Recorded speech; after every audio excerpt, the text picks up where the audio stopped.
Al Qaeda के module का खुलासा, गुजरात एटीएस ने 4 आतंकियों को पकड़ा। गुजरात से 2 आतंकियों की गिरफ्तारी, दिल्ली नोएडा से एक आतंकी गिरफ्तार।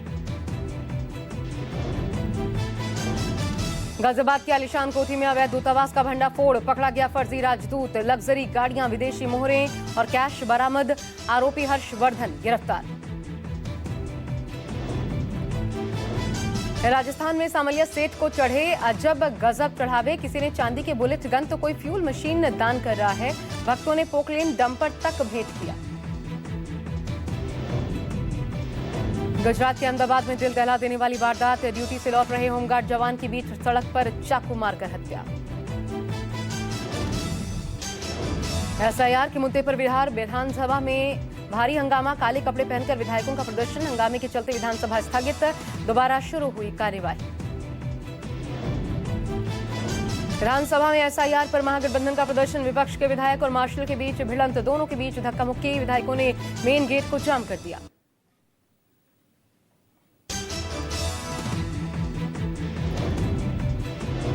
वोटर लिस्ट पर विपक्ष का जमकर हंगामा, नीतीश और तेजस्वी के बीच तीखी बहस। नीतीश कुमार ने कहा, तेजस्वी यादव अपने माता पिता का कार्यकाल देखें। विधानसभा में जमकर बरसे तेजस्वी, कहा चुनाव आयोग निष्पक्ष करके चुनाव करवाए, आधार को शामिल क्यों नहीं कर रहा चुनाव आयोग।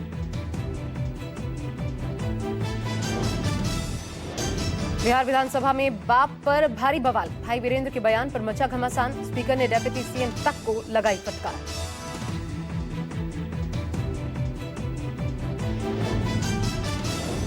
आरजेडी नेता तेजस्वी यादव ने प्रेस कॉन्फ्रेंस कर कहा, हमने आज सदन में एसआईआर को लेकर बात रखी, उप मुख्यमंत्री को इतनी हल्की राजनीति नहीं करना चाहिए। सदन में अगर विपक्ष का नेता नहीं बोलेगा तो कौन बोलेगा। तेजस्वी ने कहा, सीएम की स्थिति अब बिहार चलाने लायक नहीं रही, राज्य को रिमोट कंट्रोल से दिल्ली से चलाया जा रहा है। इन्होंने 50 से 80 लाख से अधिक वोटर्स के नाम सूची से हटवाए हैं। एसआईआर के मुद्दे पर बिहार में जबरदस्त हंगामा, पुलिस और प्रशांत किशोर के कार्यकर्ताओं के बीच भिड़ंत, जमकर लाठीचार्ज। पीके बोले, अभी जंग की शुरुआत है, चुनाव में अभी 3 महीने बाकी है, बिहार की जनता बदलाव चाहती है। मानसून सत्र का आज तीसरा दिन, संसद के बाहर विपक्षी दलों का प्रदर्शन, हाथों में काली पट्टी पहनकर पहुंचे सांसद। लोकसभा की कार्यवाही 24 जुलाई तक के लिए स्थगित। ऑपरेशन सिंदूर पर दोनों सदनों में सोमवार और मंगलवार से होगी चर्चा। लोकसभा में 16 घंटे, राज्यसभा में भी 16 घंटे होगी ऑपरेशन सिंदूर पर चर्चा। राहुल गांधी ने कहा, हिंदुस्तान में चुनाव चोरी किए जा रहे हैं, चुनाव आयोग का खेल हम समझ गए हैं, कैसे नए वोटर बनाते हैं हमें मालूम है। खुद को देशभक्त कहने वाले प्रधानमंत्री देश छोड़कर भाग गए। जेडीयू सांसद गिरिधारी यादव का इलेक्शन कमीशन पर बड़ा आरोप, कहा चुनाव आयोग ने एसआईआर जबरदस्ती थोपा, चुनाव आयोग को 6 महीने का वक्त देना चाहिए था।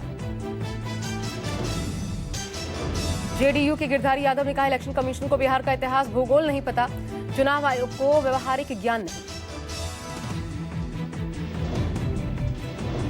आरएसएस प्रमुख मोहन भागवत ने पाठ्यक्रमों में बदलाव का समर्थन किया, कहा भारतीयता ही आज विश्व की सभी समस्याओं का एकमात्र समाधान, भारत का इतिहास पश्चिमी दृष्टिकोण से लिखा गया।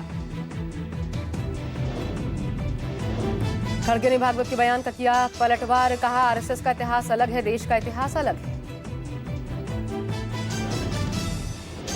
संसद के मानसून सत्र के बीच ब्रिटेन के लिए रवाना हुए पीएम मोदी, किंग चार्ल्स और पीएम स्टारमर के बीच होगी मुलाकात, आतंकवाद से लेकर कारोबार तक पर होगी चर्चा। संसद के पास मस्जिद में समाजवादी पार्टी की बैठक पर विवाद, बीजेपी ने सपा को कहा नमाजवादी पार्टी, कल अखिलेश यादव ने संसद के पास की थी बैठक। बीजेपी अल्पसंख्यक मोर्चा के अध्यक्ष जमाल सिद्दीकी का समाजवादी पार्टी पर वार, कहा पवित्र मस्जिद में एसपी की सभा की निंदा करता हूं, दुनिया भर में इस्लामी भावनाएं आहत होती हैं, अखिलेश के खिलाफ एफआईआर दर्ज करने की मांग करेंगे। मस्जिद विवाद पर अखिलेश यादव का पलटवार, अखिलेश ने कहा बीजेपी का हथियार ही धर्म है, बीजेपी चाहती है दूरियां बनी रहें। उपराष्ट्रपति के चुनाव के लिए चुनाव आयोग ने तैयारी शुरू कर दी है, जल्द होगा उपराष्ट्रपति चुनाव का ऐलान, चुनाव आयोग जारी करेगा अधिसूचना। अगस्त के आखिरी हफ्ते में देश को मिल जाएगा अगला उपराष्ट्रपति।